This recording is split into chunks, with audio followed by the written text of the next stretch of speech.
तो हम बात कर रहे हैं किसकी, बेसिक प्रोपोर्शनलिटी थ्योरम की, जिसे हम थेल्स थ्योरम के नाम से जानते हैं। अब थेल्स थ्योरम के स्टेटमेंट को एक बार अच्छे तरीके से पढ़ा हमने।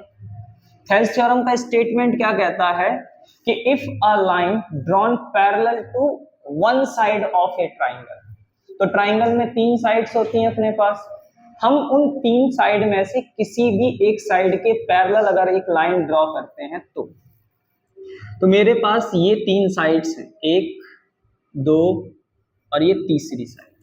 अब इन तीन साइडों में से किसी भी एक साइड के पैरेलल, इसके भी पैरेलल ड्रॉ कर सकते हैं, इस साइड के भी पैरेलल ड्रॉ कर सकते हैं और इस साइड के पैरेलल भी हम क्या कर सकते हैं, ड्रॉ कर सकते हैं लाइन को।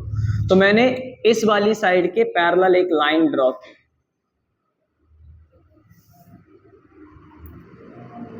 अब ये जो साइड है अपने पास एबीसी ट्राइंगल में बीसी साइड के पैरेलल एक लाइन हमने ड्रॉ की जिसका नाम हमने दे दिया डीई।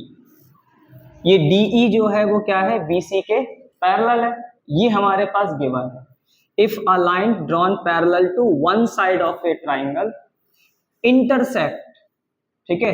अब ये अपने पास जो लाइन है, जो कि पैरेलल लाइन है, ये इंटरसेक्ट कर रही है अदर टू साइड को एट डिस्टिंक्ट पॉइंट, है ना। एक पॉइंट यहां पर मिल रहा है, एक पॉइंट यहां मिल रहा है मुझे, तो दो डिस्टिंक्ट पॉइंट मिले जहां पर वो इंटरसेक्ट कर रही है। इंटरसेक्ट कर रही है तो उन्होंने कहा है इसके बाद at two distinct point divided in the same ratio. तो वो क्या करती है, इस साइड ए बी को और इस साइड ए सी को सेम रेशियो में डिवाइड करेगी, ठीक है। तो गिवन पार्ट हमारे पास क्या है, गिवन पार्ट है हमारे पास कि DE is parallel to BC। To prove क्या करना है मुझे कि इस DE की वजह से AB AD और BD में और AC AE और EC में डिवाइड हो रहा है, ठीक है। गिवन है ये प्रूफ करना है। अब इस बेस पर अपने पास बिना कंस्ट्रक्शन के काम नहीं चलेगा, तो हमने कंस्ट्रक्शन किया। और कंस्ट्रक्शन में मैंने क्या किया, मैंने एक परपेंडिकुलर D से ड्रॉ कर दिया,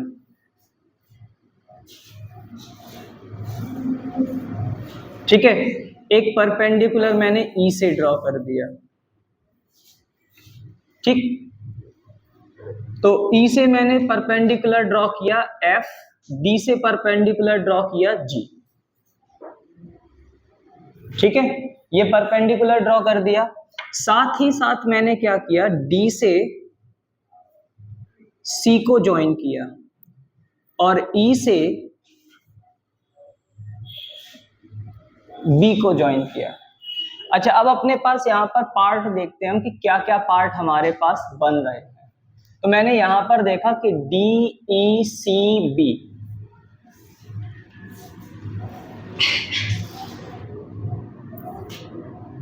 कुछ इस तरह से बना अपने पास,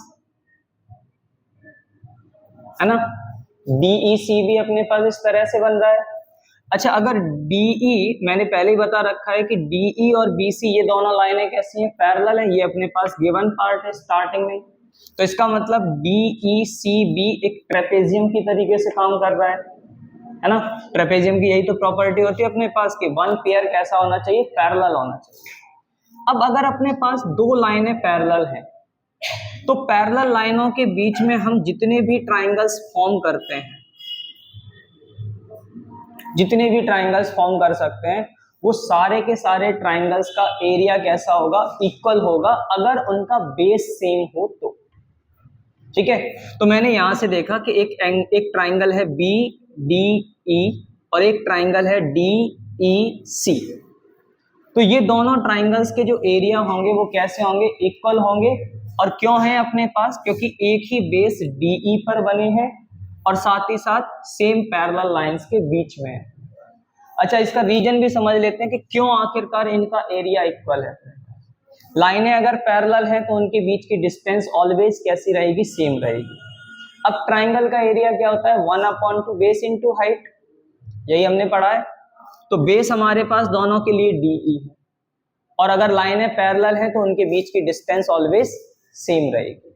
तो हाइट भी सेम है, बेस भी सेम है, तो एरिया अपने आप ही कैसा हो जाएगा, अपने पास इक्वल हो जाता है। ठीक है, तो यहां से हमारे पास एक ये कॉन्सेप्ट समझ में आया कि अगर दो लाइनें पैरेलल हैं, सेम बेस पर बनने वाले जो ट्राइंगल्स होंगे उनके एरिया कैसे होंगे, अपने पास इक्वल होंगे। बस इतना हमें कवर करना है। ये चीज अपने पास क्लास 9th का है, बाकी का सब कुछ अपने पास और पहले का है। ठीक है, तो इस पार्ट को समझ लिया हमने, इसको इरेज कर देते हैं। ठीक है, अब यहां से आते हैं कंस्ट्रक्शन में। तो कंस्ट्रक्शन में मैंने लिखा यहां से कि DG परपेंडिकुलर है किस पर, AC पर। अगर ये AC पर परपेंडिकुलर है तो AE पर भी परपेंडिकुलर होगा, क्योंकि AE AC का ही क्या है, एक पार्ट है। ठीक है, तो अगर AC पर परपेंडिकुलर तो ऑब्वियस AE पर परपेंडिकुलर होगा। ऐसे ही EF परपेंडिकुलर है AB पर, एंड EF परपेंडिकुलर है किस पर, AB पर। और अगर EF AB पर परपेंडिकुलर है तो ऑब्वियस EF AD पर भी कैसा होगा, परपेंडिकुलर होगा ही हमारे पास। ठीक, अब आते हैं सॉल्यूशन पर। तो सॉल्यूशन में मैंने सबसे पहला काम क्या किया कि एरिया ऑफ ट्राइंगल्स जो है उनके एरिया को निकालना स्टार्ट किया। तो मैंने सबसे पहले देखा कि एरिया ऑफ ट्राइंगल ADE का एरिया देखता हूं मैं। ADE का एरिया अपने पास कैसे निकाल सकते हैं हम, ट्राइंगल का एरिया 1/2 बेस इंटू हाइट। अगर हमारे पास EF हाइट है तो उस कंडीशन में AD बेस होगा। अगर DG हमारे पास हाइट है तो AE हमारे पास क्या होगा, बेस होगा। तो मैंने यहां से देखा 1/2 EF into AD, 1/2 height into base. ऐसे ही मैं एरिया ऑफ ADE को क्या लिख सकता हूं, 1/2 DG इंटू AE। ठीक है, 1/2 height into base, 1/2 height into base. क्योंकि अगर DG परपेंडिकुलर है तो AE इस कंडीशन में बेस है, और अगर EF अपने पास हाइट है तो AD अपने पास उस कंडीशन में बेस है। ठीक, अब आते हैं हम ट्राइंगल BDE पर। अच्छा, BDE ट्राइंगल देखो कुछ इस तरह से बना है अपने पास। अगर मैं यहां से परपेंडिकुलर ड्रॉ करूंगा किस पर, इस BD पर, तो वो परपेंडिकुलर कहां बनेगा, आउटसाइड बनेगा अपने पास। तो वो परपेंडिकुलर क्या है, EF, और यहां अपने पास वो परपेंडिकुलर क्या है, DG अपने पास। ठीक है, तो यहां से हमने ये देख लिया कि अगर हमारे पास एक ऑब्ट्यूज एंगल ट्राइंगल बनता है तो ऑब्ट्यूज एंगल ट्राइंगल में जो हाइट है वो अपने पास आउटसाइड द ट्राइंगल बन रही है। तो ये हमारे पास EF एंड DG इस तरीके से काम कर रहे हैं। तो मैंने यहां पर लिखा कि एरिया BDE, अगर BDE एरिया को देखा जाए BDE, तो BDE में हमारे पास E से परपेंडिकुलर ड्रॉ किया गया है, और E से परपेंडिकुलर ड्रॉ किया गया, उसका परपेंडिकुलर की वैल्यू क्या है, EF। तो 1/2 हाइट यानी कि EF, और बेस इस कंडीशन में क्या होगा, BD।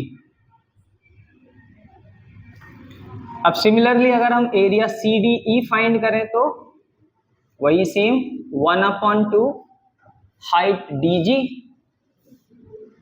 और बेस हमारे पास EC।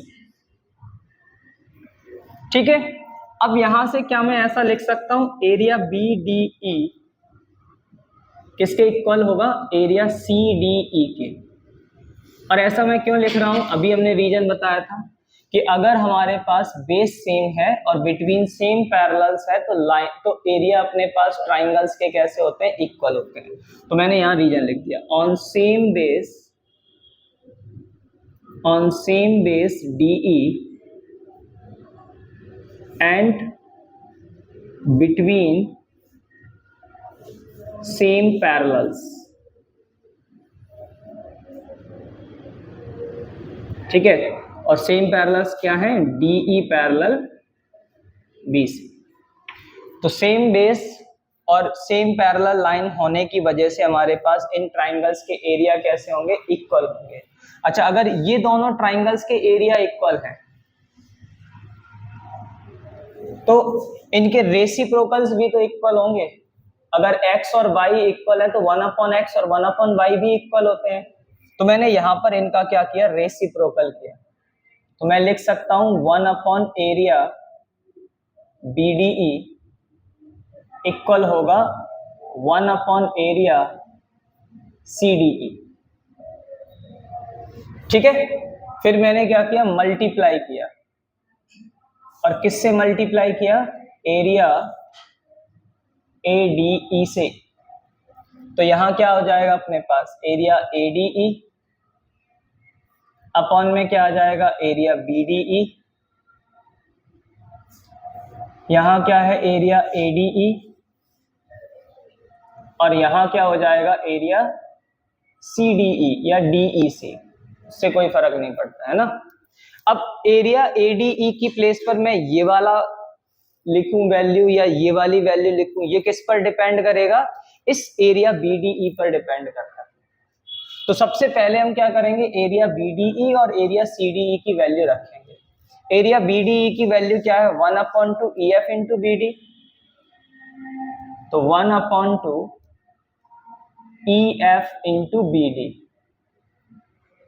ठीक है। सामने CDE का एरिया 1/2 CDE की वैल्यू क्या है, DG इंटू EC। अब देख लो अपने पास ADE में EF कौन सी जगह पर लिखा है, ये वाले। तो यानी कि हम यहां जो ADE का एरिया लिखेंगे वो कौन सा लिखेंगे, ये वाला। और यहां जो एरिया लिखेंगे वो कौन सा लिखेंगे, ये वाला, ठीक है। तो 1/2 EF इंटू AD और यहां 1/2 DG इंटू AE। अब देखो 1/2 EF से 1/2 EF डिवाइड हो गया, 1/2 DG से 1/2 DG डिवाइड हो गया, क्या बचा, AD अपॉन BD इक्वल है AE अपॉन EC के। यही हमें क्या करना था, प्रूफ करना था, ठीक है।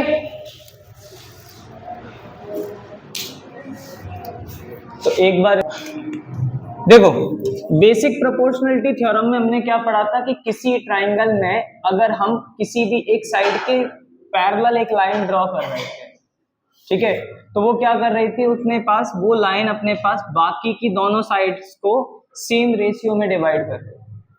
अब हमारे पास स्टेटमेंट है कि अगर किसी एक ट्राइंगल में कोई भी एक लाइन, मैंने अभी ये नहीं बताया कि वो लाइन कैसी है, पैरेलल है, मैंने बस ये बताया कि अगर किसी एक ट्राइंगल में कोई भी एक लाइन जो है वो अगर बाकी की दोनों साइड्स को सेम रेशियो में डिवाइड करे, ठीक है। जैसे मेरे पास एक पॉइंट D, एक पॉइंट E, ये एक लाइन है अपने पास, ये लाइन अपने पास AB और AC को D पर और E पर क्या कर रही है, इंटरसेक्ट कर रही है। अगर इंटरसेक्ट कर रही है और इस कंडीशन में मेरे पास अगर ऐसा कुछ गिवन है, यानी कि ऐसा कुछ अपने पास आ रहा है कि ये जो D पॉइंट है ये AB को जिस रेशियो में डिवाइड कर रहा है, ये इसे AD और BD में डिवाइड कर रहा है ना। D पॉइंट AB को अपने पास क्या है, AD में एंड BD में डिवाइड किया, और E पॉइंट अपने पास AC को AE में और EC में डिवाइड किया। तो अगर अपने पास ये लाइन अपने पास बाकी की दोनों साइड्स को सेम रेशियो में डिवाइड करे, तो इस कंडीशन में ये जो लाइन है ये लाइन कैसी होगी, अपने पास पैरेलल होगी। ये हमें प्रूफ करना है, DE is parallel to BC, ये हमें प्रूफ करना है, ठीक है। कंस्ट्रक्शन करते हैं हम। तो कंस्ट्रक्शन के लिए मैंने क्या किया, अभी मुझे ये नहीं पता कि डीई लाइन जो है वो पैरेलल है। अगर मुझे ये पता नहीं है कि डीई पैरेलल है तो डी से होकर के एक पैरेलल लाइन तो बन सकती है ना अपने पास। तो मैंने यही काम किया कि मैंने क्या किया कि मैंने ये माना कि डी से मैंने एक लाइन कंसीडर की, that is D F. Let कि डी एफ पैरेलल है किसके, बीसी के। ये हमने कंस्ट्रक्शन किया। मुझे ये प्रूफ करना है कि डीई पैरेलल है बीसी के। तो अगर मुझे ये प्रूफ करना है तो ये तो मैं नहीं मान सकता कि डीई पैरेलल है इस समय। तो अगर डीई पैरेलल नहीं है तो कोई ना कोई एक लाइन तो होगी जो इस लाइन के क्या होगी, पैरेलल होगी। तो मैंने डीएफ कंसीडर कर लिया कि डीएफ पैरेलल है किसके, बीसी के। ठीक है, ये कंस्ट्रक्शन किया मैंने। अब सॉल्यूशन पर आते हैं। तो मेरे पास सबसे पहले देखो गिवन है कि AD अपॉन BD इक्वल है किसके, AE अपॉन EC के। ये हमारे पास गिवन है। अब मैंने यहां से देखा कि इन ट्राइंगल ABC हमने ये कंसीडर किया है कंस्ट्रक्शन के थ्रू कि DF BC के पैरेलल है। तो मैंने यहां पर लिखा कि DF is parallel to BC। अगर DF BC के पैरेलल है तो हम अभी थोड़ी देर पहले ही क्या पढ़ के आए हैं, थेल्स थ्योरम पढ़ के आए हैं। और थेल्स थ्योरम में हमने क्या पढ़ा था कि अगर एक लाइन पैरेलल है किसी भी साइड के तो वो अपने पास जिस दोनों साइड्स को इंटरसेक्ट करती है वो उसे सेम रेशियो में डिवाइड करती है। हमने यही पढ़ा था। तो हमारे पास अगर DF पैरेलल है BC के तो इस कंडीशन में AD और BD का रेशियो AF और FC के रेशियो के क्या होगा, इक्वल होगा। तो मैंने यहां से लिखा कि AD और BD का रेशियो AF और FC के रेशियो के क्या है, इक्वल है। अब देखो इसे मैंने फर्स्ट कंसीडर किया, इसे मैंने सेकंड कंसीडर किया। AD और BD का रेशियो इसके इक्वल है, AD और BD का रेशियो इसके भी इक्वल है। तो ये दोनों आपस में कैसे होंगे, इक्वल होंगे। तो from first and second, from first and second AE upon EC equal है AF अपॉन FC के। मैंने क्या किया, ऐड किया 1 को ऑन बोथ साइड। अब जैसे ही मैं ऐड कर रहा हूं तो मेरे पास क्या आएगा, AE upon EC plus 1, AF upon FC plus 1। इसे सॉल्व करूंगा, अपॉन में कुछ भी नहीं है तो 1, यहां भी अपॉन में कुछ नहीं है तो 1 और EC का एलसीएम EC ही रहेगा। तो सॉल्व करने पर यहाँ क्या आएगा, AE प्लस EC। ठीक है, क्यों, क्योंकि 1 का डिवाइड करूंगा अगर मैं EC में तो EC टाइम्स जाएगा और फिर EC का मल्टीप्लिकेशन अगर 1 के साथ होगा तो EC ही बचना है। सिमिलरली यहां पर FC AF प्लस FC। अब देखो अगर मैं A से लेकर के E तक आऊं, E से लेकर के C तक जाऊं तो मेरे पास ओवरऑल डिस्टेंस कितनी हो जाएगी, AC डिस्टेंस हो जाएगी मेरे पास। तो ये डिस्टेंस अपने पास कितनी हो रही है, AC अपॉन में EC। सिमिलरली यहां पर A से F तक और F से C तक तब भी डिस्टेंस कितनी होगी मेरे पास, AC अपॉन में FC।